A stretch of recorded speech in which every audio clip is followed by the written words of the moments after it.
ഗതികെട്ടാൽ പുലി പുല്ലും തിന്നും എന്ന് പറയാറുണ്ട്. അക്ഷരാർത്ഥത്തിൽ അത് നടപ്പിലാവുകയാണ്. എവിടെ? അങ്ങ് അമേരിക്കയിൽ. അമേരിക്കയിലെ മുൻ പ്രസിഡന്റുമാർക്കൊരു പ്രത്യേകതയുണ്ട്. അവർ 2 ടേം പൂർത്തിയാകുന്നതോടെ അവരെ പിന്നെ നമ്മൾ സഹിക്കേണ്ടതില്ല.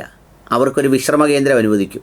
അവിടെ കാഴ്ചക്കാരായിട്ടാണ് അവർ കഴിഞ്ഞുകൂടുന്നത്. ആ കാഴ്ചക്കാരായിട്ട് കഴിഞ്ഞുകൂടുന്നത് ഒരു മര്യാദയുടെ ഭാഗമായിട്ട് കൂടിയാണ്, ഒരു പൊളിറ്റിക്കൽ രാഷ്ട്രീയ മര്യാദ എന്നൊക്കെ പറയുന്നത്. പക്ഷേ ഗതികെട്ടൊരു രാജ്യം തകരാൻ പോയാൽ പിന്നെ മിണ്ടാതിരിക്കുന്നത് രാജ്യത്തോട് ചെയ്യുന്ന ക്രൂരതയാണ്. അതുകൊണ്ടാണ് ബറാക്ക് ഒബാമയെപ്പോലെ ഒരാൾ സംസാരിച്ചത്.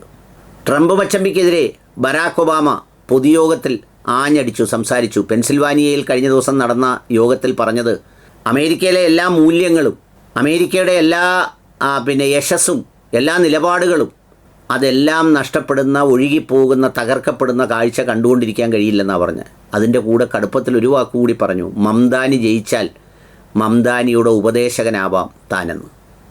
സുഹ്റാൻ മംദാനി ജയിച്ചാൽ മംദാനിയുടെ ഉപദേശകനാവാമെന്ന്. അതിനൊരു കാരണവും പറഞ്ഞു.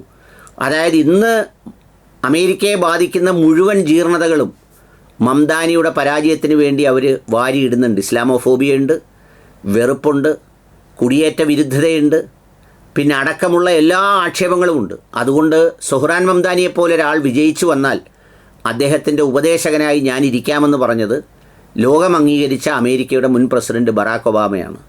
കാരണം അത്രമേൽ തകർന്നുപോയി.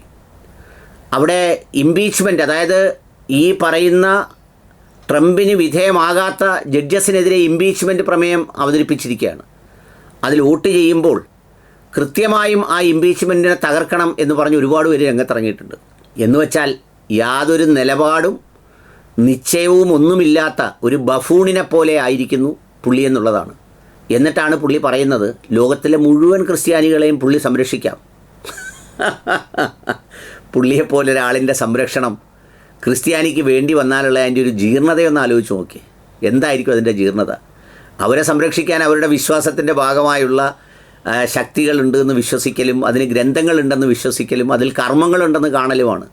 ഇതുപോലൊരു മനുഷ്യത്വ വിരുദ്ധനും മനുഷ്യവിരുദ്ധതയും നിറഞ്ഞ എല്ലാ തിന്മകളുടെയും ഒരു പ്രധാന കേന്ദ്രമായ പുള്ളിയൊക്കെ ഇതിനു വേണ്ടി സ്വീകരിക്കുക അല്ലെങ്കിൽ ആശ്രയിക്കുക എന്നൊക്കെ പറയുന്നത് എത്രയോ മോശമായ കാര്യമാണ്. കഷ്ടം.